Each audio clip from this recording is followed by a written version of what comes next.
Friends, ఇప్పుడేంద్రతో ప్రముఖ director కన్నుమూత తీవ్ర దుఃఖంలో స్టార్ హీరోలు అంటూ వార్తలు అయితే వస్తున్నాయండి. దీనికి సంబంధించి వివరాలు చెప్పడానికి వీడియో చేయడం జరిగింది. చాలా మంది వీడియోస్ ఉన్నారు కానీ సబ్స్క్రైబ్ చేసుకోవడం మర్చిపోతున్నారండి. దయచేసి ఛానల్ సబ్స్క్రైబ్ చేసుకొని బెల్ ఐకాన్ ఆల్ పైన ట్యాప్ చేయండి.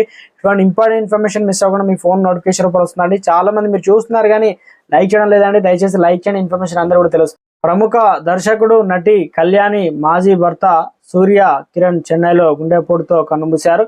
గత కొంతకాలం ఆయన పచ్చకామెరతో బాధపడుతున్నారు. ఈ క్రమంలోనే సోమవారం ఉదయం ఆయన చనిపోయినట్లు కుటుంబ సభ్యులు తెలిపారు. తెలుగులో సత్యం సినిమాతో మంచి పేరు తెచ్చుకున్నారు. ఆ తర్వాత రాజుబాయ్, డన్, 51 చిత్రాలను తీశారు. బిగ్ బాస్ లో సూర్యకిరణ్ పాల్గొన్నారు. సూర్యకిరణ్ మాస్టర్ సురేష్ అనే పేరుతో సుమారు 200 పైగా చిత్రాల్లో బాల నటుడిగా నటించాడు. ఆ తర్వాత కొన్ని సినిమాల్లో సహాయ నటుడిగాను యాక్ట్ చేశారు. నటి సుజిత సూర్యకిరణ్ కు సోదరి అవుతుంది. నటి కళ్యాణి ప్రేమ వివాహం విఫలమైంది. వ్యక్తిగత కారణాల వల్ల ఇద్దరు పెళ్లైన కొద్ది సంవత్సరాలకైతే విడిపోయారు.